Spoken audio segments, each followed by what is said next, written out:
Assalamualaikum warahmatullahi wabarakatuh.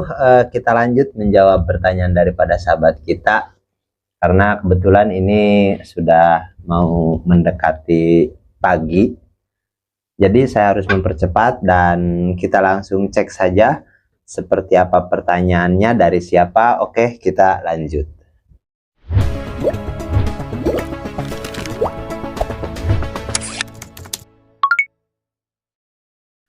Oke sahabat, ini ada pertanyaan yaitu daripada sahabat kita Kang Alidrus. Ini seputaran pembuatan probiotik, yaitu, Bang, kalau udah ditutup rapat, gas akan naik terus sampai jarak tutup plastik belendung seperti balon. Lama-lama bisa meledak atau gimana, Bang? Didiamkan aja atau dibuka sedikit demi sedikit biar gasnya keluar? Oke. Nah, itu sebenarnya jawabannya sudah ada. Jadi kita pun ya bijaksana lah seperti itu. Kalau saya, setelah ditutup, kalau nggak menggunakan selang oksidasi gitu. Kalau menggunakan selang oksidasi, kita nggak perlu khawatir karena secara controlled dia akan keluar dengan sendiri gas itu. Tapi kalau nggak menggunakan selang, kalau kita tutup rapat menggunakan plastik seperti ada yang di video tutorial yang saya buat, nah itu sebaiknya kalau pertama tutup itu sampai 5 hari saya nggak buka. Itu memang kayak balon lah seperti itu. Tapi setelah 5 hari saya buka dan kempeskan, terus tutup lagi. Tapi untuk buka yang kedua nanti nggak sampai 5 hari itu, 3 hari pun itu udah kayak mau meletup gitu, dan itu buka lagi. Jadi jawabannya adalah kita buka sedikit demi sedikit, tapi kita langsung tutup lagi supaya tidak terlalu lama teroksidasi oleh udara luar seperti itu. Terus emang kalau nggak dibuka gimana? Ya kalau nggak dibuka meletup lah. Bahkan saya sudah sering beberapa kali bahkan, apalagi kalau saya membuat probiotik untuk pertanian gitu kan, itu berapa kali saya meletup sampai ke atap rumah, ke langit-langit rumah di dalam gitu kan, sampai meletup sampai pecah gitu. Dan itu gasnya memang cukup luar biasa. Tapi di situ saya ada kepuasan karena kalau untuk saya acuannya begini, semakin gasnya itu kuat semasa kita fermentasi probiotik yang anaerob gitu, semakin kuat gasnya itu berarti itu semakin bagus, hasilnya semakin maksimal, seperti itu acuannya. Jadi saya itu kalau misalkan gasnya itu seharusnya 5 hari saya udah buka, terus saya lihat nih, waduh 3 hari pun bisa-bisa meletup nih kalau nggak dibuka. Jadi kita buka meskipun baru 3 hari gitu. Dan itu saya merasa puas. Berarti itu kita tingkat keberhasilannya memang maksimal. Semakin banyak gasnya itu semakin bagus, seperti itu. Jadi jawabannya untuk sahabat kita ini, kita buka sedikit demi sedikit. Kurang lebih seperti itu. Oke, kita lanjut ke pertanyaan berikutnya, yaitu tentang penebaran benih. Ini dari sahabat kita yang mau dijawab dengan komentar aja gitu, jangan video. Berarti kita jangan sebut namanya gitu. Tapi oke, mungkin ada sahabat-sahabat kita yang lain. Jadi jawaban ini mewakili untuk sahabat-sahabat kita yang mempunyai pertanyaan yang sama seperti itu. Oke. Jadi pertanyaannya adalah, tebar benih 10.000 ekor lele pakai alternatif tiren menghabiskan berapa ton kira-kira untuk mencapai konsumsi 678 ekor per kilo? Jawab pakai komen aja Kang. Oke. Saya udah jawab dengan komen, yaitu kisaran 3,5 atau 3,5 ton tiren seperti itu. Tapi di sini saya akan kupas lagi lebih jelas, karena kalau saya jawab di komen kan simpel, 3,5 ton gitu atau 3,5 ton gitu kan, itu simpel. Jadi di sini saya akan perjelas lagi, mudah-mudahan sahabat kita ini yang mempunyai pertanyaan ini nyimak juga videonya gitu. Meskipun saya nggak sebut namanya, mudah-mudahan nyimak gitu, yang mempunyai pertanyaan berapa ton sih menghabiskan tiren untuk tebar benih 10.000 ekor gitu. Jadi gini, kalau pengalaman saya dan sahabat-sahabat kita di lapangan, itu perbandingannya 3,5 bahkan sampai 4. satu hasil konsumsi kita kasih pakan 3,5 sampai 4 ton. Dan itu pun kembali lagi kepada tirennya seperti apa. Terus cara pengolahan tirennya itu seperti apa? Apakah digodok, apakah dibakar, direbus seperti itu. Dan itu berbeda-beda cara penanganannya. Tapi di antara itu tetap di atas 3 ton. Minimal 3 ton tiren sampai 4 ton, nah itu bisa mencapai hasil konsumsi 1 ton. Makanya di situ, kalau kita mau menggunakan pakan alternatif, kita harus perhitungkan per kilonya itu pakan alternatif itu berapa gitu. Jangan misalkan contoh tiren nih, kita harus beli per kilo misalkan 4.000 gitu. Dan sementara untuk 1 kilo konsumsi kita menghabiskan 3,5 bahkan sampai 4. Oke, kita maksimalkan gitu. Kita anggap maksimal 4 kilo lah. 4 kilo kalau kita belinya misalkan 4.000, 4 kali 4 udah 16.000 dan itu bisa lebih mahal dan itu rugi. Maksudnya bisa lebih mahal dari harga pakan pabrikan. Oke. Tapi kalau misalkan si harga pakan alternatifnya itu untuk mencapai konsumsi di bawah 9.000, contoh harga harga tirennya itu misalkan cuman 2.000 gitu, cuman 2.000 per kilo gitu. Terus kita habiskan 4 ton pun ataupun 4 kilo untuk 1 kilo daging, 4 kilo nih, 4 kali 2 cuman 8.000 dan itu masih di bawah 10.000, itu masih ada untung. Nah, jadi kurang lebih seperti itu. Yang penting kita pandai-pandai menghitung, meskipun di situ untuk FCR-nya yang saya bilang tadi 1:4. Beda sama pakan pabrikan. Kalau pakan pabrikan kan biasa saya sebut 1:1 FCR-nya gitu kan. 1 kilo pakan bisa menghasilkan 1 kilo daging rata-rata gitu. Dan itu pun saya anggap rates-nya itu seperti itu rata-rata. Ada yang sedikit kurang, ada yang sedikit lebih bahkan seperti itu. Tapi rates-nya seperti itu. Tapi kalau untuk pakan alternatif tiren itu 3-4 kali lipat. 1:3-4. Rata-rata 3,5 lah rata-rata.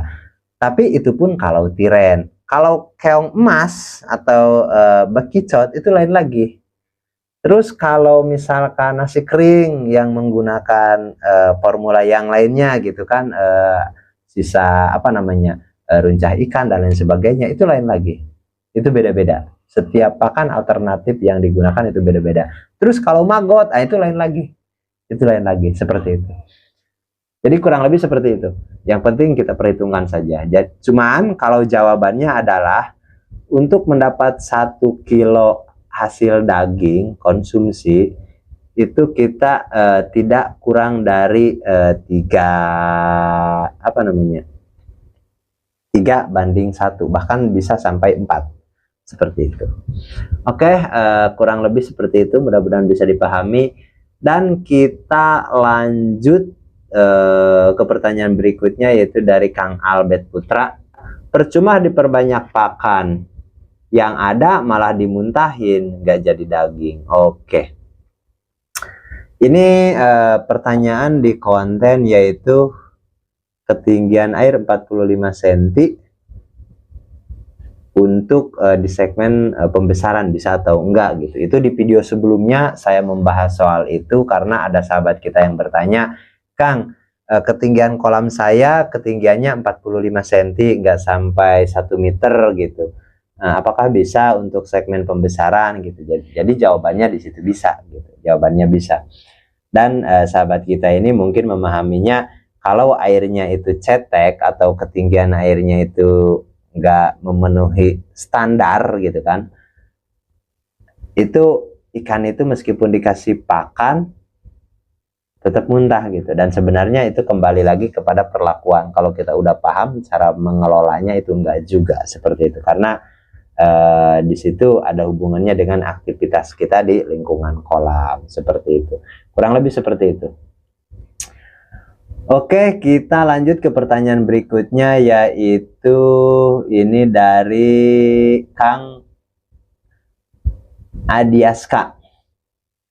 Bang, sistem kocor dengan zat besi tinggi apakah bisa? Oke, Dan ini kebetulan untuk di daerah gambut biasanya di daerah-daerah payau tertentu ini banyak yang berzat besi tinggi. Bahkan di daerah saya pun ada beberapa titik yang berzat besi tinggi, termasuk yang di rumah saya ini memang berzat besi tinggi, bahkan 50-50, bukan hanya zat besi tinggi, bahkan zat kapurnya pun tinggi juga untuk di rumah saya seperti itu. Untuk sistem yang saya lakukan, sistem kocor oke, sistem RWS dan GWS pun oke, jadi semuanya oke. Jadi kalau pertanyaannya apakah air yang berzat besi tinggi itu bisa untuk sistem kocor, tentu bisa. Untuk sistem apapun bisa. Yang penting ada treatment air gitu. Dengan cara filterisasi bisa, dengan cara pengendapan bisa, dengan cara oksidasi pun bisa. Tergantung seberapa parah zat besinya. Kalau zat besinya enggak parah-parah amat, dan disitu kan harus ada hasil dari pengetesan tuh. Bisa dicoba melalui TDS yang sederhana, meskipun TDS itu kan bukan hanya zat besi yang dia deteksi gitu. Kalau untuk TDS itu kan keseluruhan, untuk zat kapur, mangan, klorin, zat besi, bahkan zat-zat yang lain pun oleh TDS itu dia akan dirangkum gitu. Tapi di situ kita bisa mengambil gambaran TDS-nya berapa, warna airnya seperti apa, pertama keluar dari sumur warnanya seperti apa, setelah didiamkan sampai 2-3 jam seperti apa perubahannya. Dan di situ kita bisa pelajari, dan nanti di situ insya Allah saya bisa memberikan solusi. Cara penanganannya menggunakan apa, metodenya, apakah cukup dengan dioksidasi, apakah harus didiamkan, apakah memang harus melalui treatment penyaringan gitu. Apakah memang harus kita menggunakan batu-batu alam seperti itu, dan itu opsional. Itu harus sesuai dengan kandungan yang ada di dalam air itu sendiri seperti itu. Tapi kalau pertanyaannya di sini bisa untuk air yang berzat besi tinggi, bisa. Setinggi apapun zat besinya itu bisa untuk budidaya lele, untuk sistem apapun. Yang ditanyakan di sini sistem kocor. Oke, ini bukan untuk sistem kocor saja, sistem apapun itu bisa. Seperti itu, kurang lebih seperti itu. Oke, kita lanjut ke pertanyaan berikutnya, yaitu dari Kang Muhammad Kandias. Pak Keling, rumahnya di daerah mana? Oke, rumah saya tepatnya ada di Cipedang, dan desanya desa Cipedang. Dan untuk kecamatan Wonosalam, ini daerah Binuangen, Malingping, Lebak, Banten, seperti itu. Dan untuk nomor WA saya itu ada di deskripsi. Di semua video saya, semua konten saya ada di deskripsi atau di tentang channel. Ada, tinggal pencet saja atau tekan di deskripsi, di tentang channel, itu semuanya ada. Email saya, IG, Facebook, semuanya di situ, link-linknya ada. Bahkan bukan hanya melalui jalur YouTube, mau ke Facebook, mau ke TikTok, mau ke IG, semuanya namanya sama, Keling Lele. Semuanya sama, di TikTok, di Facebook, dimanapun, semuanya Keling Lele. Seperti itu. Jadi untuk menghubungi saya sebenarnya sangat mudah. Untuk mendapatkan nomor WA saya ada di deskripsi. Dan untuk alamat saya tadi sudah sebutkan, saya di Cipedang, daerah Binuangen. Dan misalkan, tapi kalau misalkan sahabat mau berkunjung, paling tidak kita harus janjian dulu, seperti itu. Karena saya tidak tiap hari ada di rumah, seperti itu. Ya kalau dekat, oke lah, bisa telepon, saya langsung pulang ke rumah. Ya kalau jauh, misalkan mungkin saya ada di daerah Sukabumi, atau lagi ada di daerah Bogor, atau mungkin ada di daerah luar kota lainnya, itu kan sudah jauh-jauh sahabat ke rumah saya, nggak bisa ketemu kan, seperti itu. Jadi kurang lebih seperti itu. Oke, mudah-mudahan bisa dipahami. Jadi untuk menghubungi saya itu mudah, seperti itu. Kita lanjut ke pertanyaan berikutnya. Oke, Dan tadi ada yang bertanya untuk air yang berzat besi tinggi bisa atau enggak Kang, seperti itu. Dan ini ada lagi yang nanya dari Kang Adiaska, apakah di tempat Akang kadar besinya tinggi enggak? Seperti itu. Dan oke, saya jawab. Di daerah saya zat besinya cukup tinggi, zat kapurnya cukup tinggi. Seperti itu. Bahkan kalau air itu dari sumur langsung dimasukkan ke gelas, didiamkan beberapa menit, itu berubah menjadi coklat. Seperti itu. Berarti itu zat besinya tinggi. Seperti itu. Bahkan zat kapurnya pun tinggi. Jangankan direbus air itu. Dari bak saja, bak mandi gitu kan, itu keraknya itu udah ada. Seperti itu. Jadi zat kapurnya tinggi, zat besinya tinggi. Terus apakah bisa untuk budidaya? Terbukti saya budidaya. Berarti bisa. Seperti itu. Dan itu tetap bisa, zat besi tinggi seperti apapun, zat apapun itu bisa sebenarnya. Cuman cara penanganannya berbeda. Cuman di situ harus spesifik. Apakah betul-betul zat besi? Apakah mangan? Apakah klorin? Apakah zat kapur? Dan sebenarnya dari kalau misalkan sahabat mau budidaya gitu kan, terus sahabat bisa langsung ikut fitur gabung, kita belajar bersama, di situ nanti kita bahas, dan di situ sahabat bisa mengirimkan materi-materi yang harus dibahas. Contoh airnya seperti apa, kalau misalkan nanti kan saya minta sampel tuh. Oke, silahkan ambil air dari sumur misalkan, terus simpan di gelas dan diamkan beberapa menit, nanti hasilnya seperti apa. Terus oke, coba pakai TDS gitu kan, karena kalau alat ukur cuman TDS itu kan murah. Seperti itu. Di TikTok pun saya ada jual dan itu harganya cuma 30.000. Kita bisa cek TDS-nya ada berapa, seperti itu. Dan nanti kita simpulkan di situ zat apa yang paling tinggi, seperti itu. Dan cara penanganannya seperti apa yang harus kita lakukan, karena setiap daerah kandungan airnya itu pasti berbeda, zat yang terlarut di dalam airnya pasti berbeda, dan cara penanganannya pun pasti berbeda. Seperti itu, kurang lebih seperti itu. Tapi kalau pertanyaannya bisa, itu bisa, itu sangat bisa. Oke, ini kita lanjut ke pertanyaan berikutnya, yaitu dari Kang Muhammad Gandias. Pak, kalau memakai sistem kocor itu pas musim hujan, cara perawatannya bagaimana supaya lelenya tidak sakit? Oke, jadi begini. Kita itu melakukan sistem apapun, kalau saya tidak tergantung kepada cuaca. Sistem GWS mau cuaca hujan, mau cuaca panas, itu gak masalah. Sistem RWS sama juga. Sistem kocor apalagi?